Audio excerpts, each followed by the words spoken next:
국민의힘 강서구청장 보선 패배 후폭풍이 상당해 보이는데요. 오늘로 예정된 긴급 최고위 취소가 됐답니다. 자, 강서울 당협위원장으로 이번 보선에서 김태우 후보 캠프 공동 선대위원장을 맡은 김성태 전 의원 전화 연결돼 있습니다. 의원님 나와 계십니까? 예, 안녕하세요. 김성태입니다. 자, 의원님. 자, 이번 선거가 좀 패배가 좀 뼈 아프실 것 같은데, 자, 어떻습니까? 그렇습니다. 상당히 처음 시작부터 어려운 시작이었고, 선거 운동 기간 내내 힘들고 어려운 이 상황을 극복하기 위한 다양한 방법은 총동원했습니다. 할 수 있는 방법은 다 동원했지만은 네. 이미 돌아선 민심을 돌리기는 아무리 우리가 전국 당원들, 특히 핵심 당원들 총동원령을 내리고 지역에서 이 재래시장에서 이렇게 소상공인들 물품을 구매하고 또 지역의 식당에서 식사를 하면서까지도 많은 인적 자원들이 다 동원이 됐습니다만은 백약이 무효였죠. 네. 지금 의원님 지금 좀 울려서 혹시 스피커폰으로 하고 계시면 직접 귀에 대시고 이렇게 받으면 좋을 것 같습니다. 이렇게 하겠습니다. 예. 잘 들리십니까, 의원님? 예, 잘 들립니다. 아유, 딱 좋네요. 자, 지금 17.15%포인트 두 자릿수 좀 차이잖아요. 이 정도까지 예상을 하셨습니까? 전혀 예상을 하지 못했죠. 저 개인적으로는 한 10%. 10%? 예. 틀림없이 상황이 안 좋은 거는 틀림없었죠. 분위기는 안 좋은 건 맞지만 그 정도까지는 아니었다. 예, 그렇습니다. 예. 그렇다면 그래서 선거를 좁혀 나가면은 마지막 뒤집기를 할 수 있지 않겠나 그런 기대도 있었죠. 워낙 강서구에선 대해서는 우리 의원님께서 너무 잘하시지 않습니까? 예. 자, 그렇다면 이번에 이렇게 두 자릿수까지 간 참패의 원인 뭐라고 보십니까, 의원님? 여러 가지 요인 중에서 우선 후보의 문제가 있을 것이고. 후보. 예. 두 번째는 국정 운영 기조나 또 우리 당이 집권당에 국정 운영에 무한 책임을 져야 되는 집권당으로서의 면모를 제대로 갖추지 못한 그런 부분. 그다음에 이제 수도권 유권자들에 대한 걸맞는 그런 선거운동 전략과 전술 이런 게 동원이 돼야 되는데 사실은 좀 영남권 정서가 좀 많았던 건 사실이죠. 영남권 정서라면 영남권식으로 좀 수도권 선거를 임했다 이렇게 이해도 되는 겁니까? 저는 그렇게 이야기해도 무리는 아닌 것 같아요. 왜냐하면 우리 김성태 의원님 같은 경우는 이게 수도권 강서구에서 이제 하시고 계셨고 지금 지도부나 많은 분들이 지금 영남권에 계시는 분들이잖아요. 그분들이 좀 판을 짰다 이렇게 생각을 하시는 거군요. 이 수도권 선거는 수도권 유권자는 팔도에서 다 이제 서울, 경기, 인천에 이렇게 올라오셔가지고 삶의 터전도 만들고 또 가정도 이루고 그러지 않습니까? 그렇죠. 예. 그렇기 때문에 상당히 객관적이고 합리적이고 균형적이면서 좀 냉철하죠. 그렇기 때문에 이걸 가시하는 선거나 또 어느 하루아침에 갑자기 이렇게 선심 호의를 베푸는 식의 그런 접근 방식이라든지 이런 것들이 잘 안 먹히죠. 그래서 수도권은 상당히 특히 우리 당은 영남에 기반을 둔 당이지 않습니까? 네. 영남 정서하고 수도권 정서는 확연히 다릅니다. 다르다. 그걸 우리 당 지도부 입장에서도 조금은 아쉬운 부분이 많죠. 선거 전략을 지도부가 짰는데 지도부가 영남권 위주로 구성이 되어 있고 수도권 선거를 잘 모르는 사람들의 전략 이게 안 통했다. 이렇게 조금 분석하고 계시는 거군요. 굳이 살을 상당히 많이 붙이는데 하여튼 수도권 정서를 보다 폭넓게 예. 이해하는 그런 뭐 선거 전략은 되지 못했던 건 사실이죠. 후보 말씀도 하셨습니다. 후보 지금 김태우 후보 처음부터 좀 안 했어야 된다 이런 생각도 하시는 겁니까? 그러니까 김기현 당대표 네. 입장에서는 시종일관 이번 선거는 우리 당 기책 사유가 있기 때문에 우리 당 당규 38조인가 구조를 보면은 네. 우리 당 기책 사유로 이렇게 재보궐선거가 발생하면 후보를 내지 않을 수 있다. 무공천이죠, 무공천. 예. 네. 그러니까 무공천 입장을 견지하다가 갑자기 이제 공천을 하게 됐지 않습니까? 예.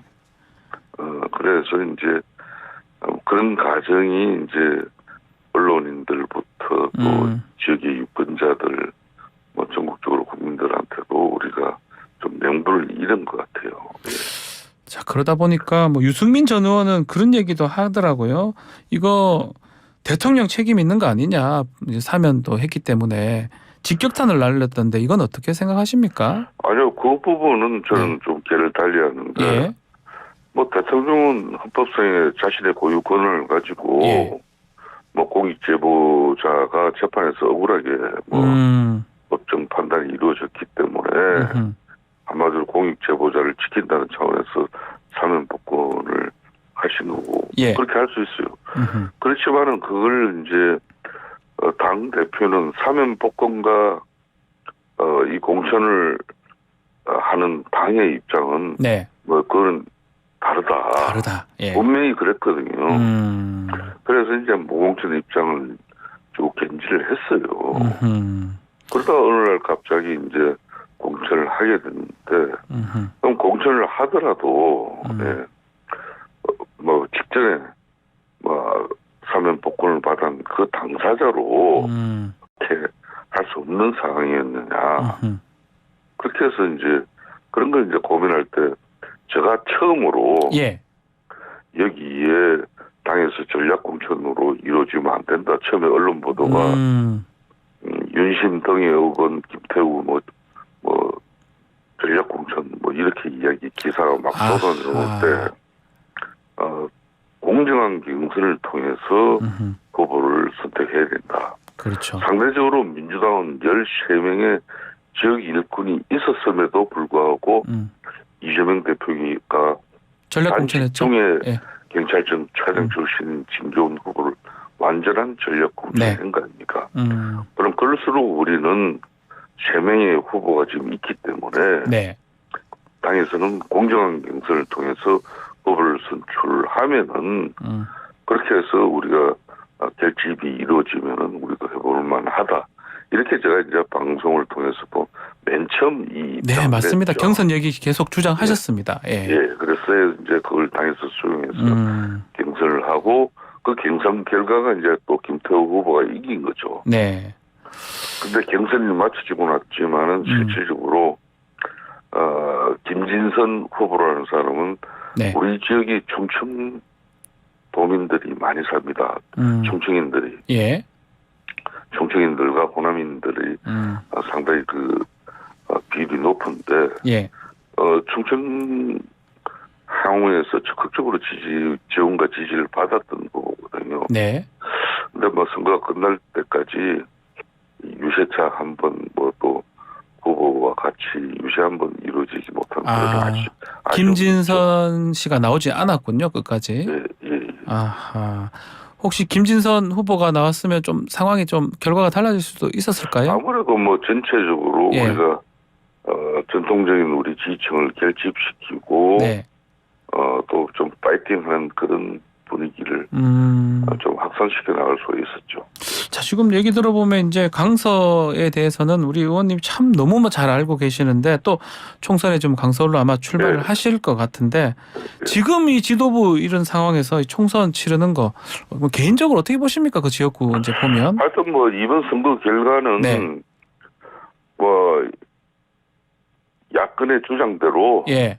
정권 심판 선거가 되어버렸습니다. 우리는 뭐 윤석열 정부 오션 서울시정 예. 그리고 강서구정이 아우러져 이렇게 이제 서울의 변방이라고 일컬어졌던 이제 강서가 물론 마곡지구 개발을 통해서 네. 핫한 도시로 이렇게 발전되고 있지만은 하곡 구도심이라든지 예. 특히 뭐 방화동 일대 이런 노후되고 낡은 지역이 꽤 많아요. 그렇죠. 공항도를 비롯해서 네.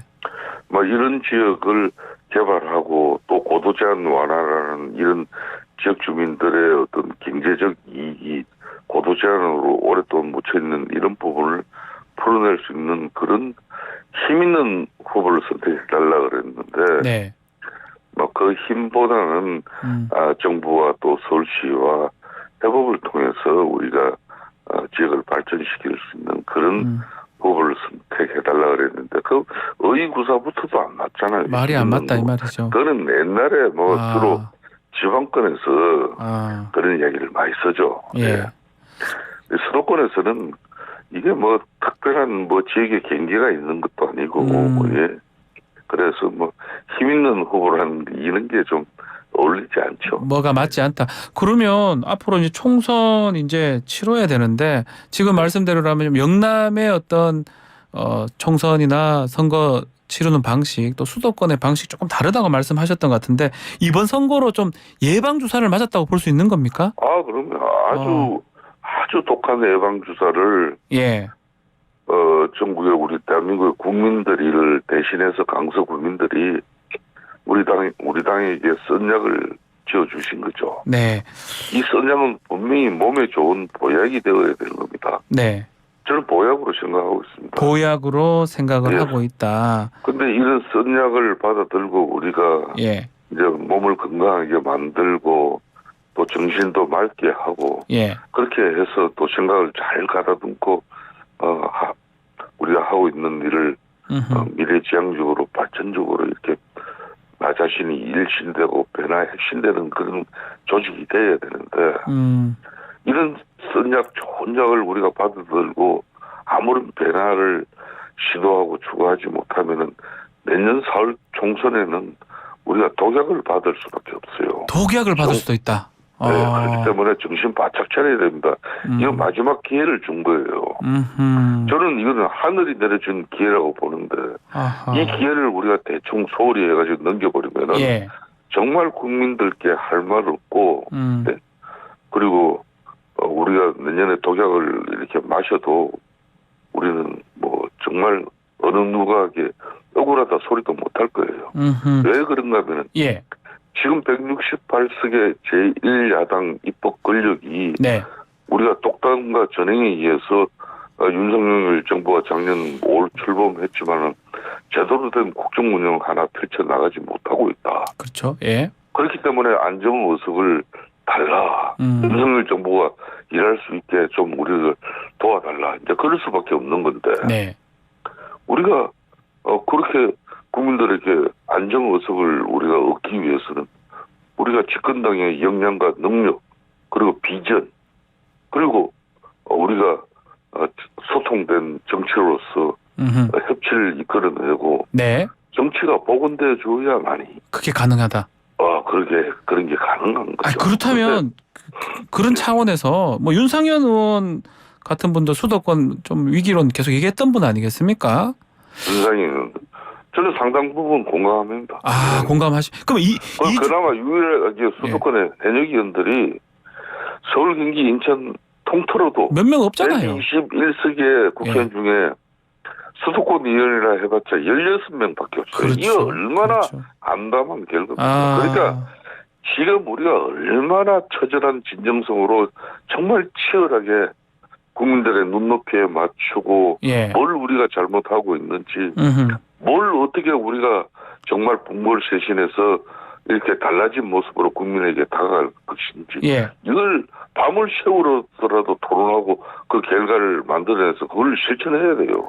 그래서 달라진 모습으로 하나하나 좀 변화시켜 나가야 되는 것이지 아무런 변화 이번에 이렇게 10월 10일 이렇게 서울 강서구청장 비록 일개 구청장 보궐선거라 그러지만 이미 내년 총선의 가늠자가 될 수밖에 없는 그런 평가를 받은 거예요. 그걸 뭐 계속 강서가 험지니까 제가 뭐 저도 험지에서 계속 살아남았습니다만은 살아남기 위해서는 얼마나 노력하셨겠습니까? 이거는 뭐 하루에 잠 3시간 이상 잠을 안 자고 제가 16년 동안 이 정치 한번 골프채 한 번 안 잡았었어요. 골프도 안 치시고. 예. 그럴 정도로 토요일 일요일 없이 처절하게 해야 그나마 그래도 자꾸 한석씩 주고 했어요.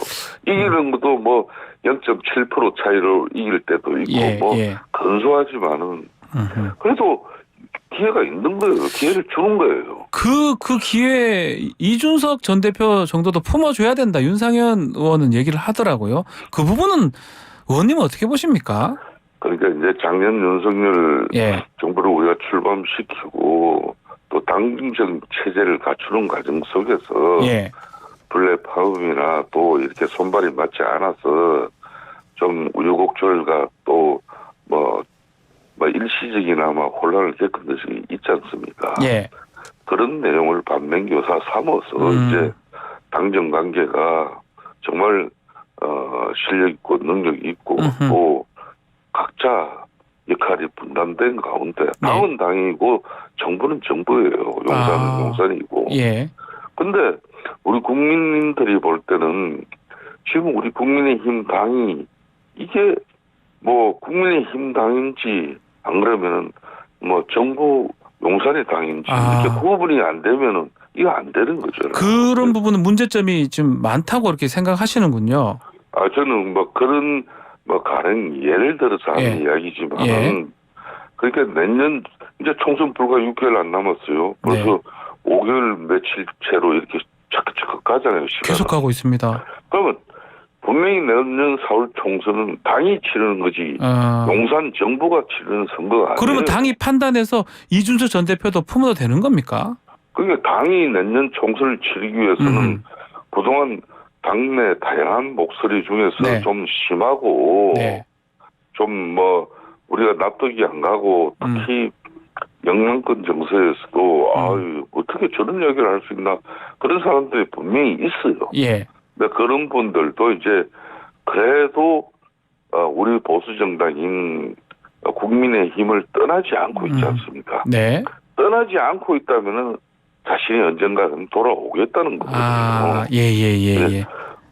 그분들이 저는 떠나고 나서 우리 당을 욕한다 그러면은 있으니까 볼 이유도 없고 쳐다봐서도 안 되는 거죠. 알겠습니다. 그렇지만은 떠나지를 않으면서 계속 우리 당의 아픈 소리를 하는 것은 어떻게 하든 내년 4월 총선을 앞두고 녹여내야 됩니다. 우리 국민들은 총선을 치르는 이 과정 속에서 시간이 다 됐습니다. 민주당이든 우리 당이든 갈등 구조를 해소하는 그런 모습을 과정을 절차를 보는 거지 않습니까? 알겠습니다. 오늘 당에 대한 뜨거운 소리, 쓴소리 조금 말씀하셨는데 오늘 마무리 여기서 해야 될 것 같습니다, 의원님. 다시 또 뵙도록 하겠습니다. 김성태 국민의힘 전 의원과 함께했습니다. 감사합니다. 감사합니다.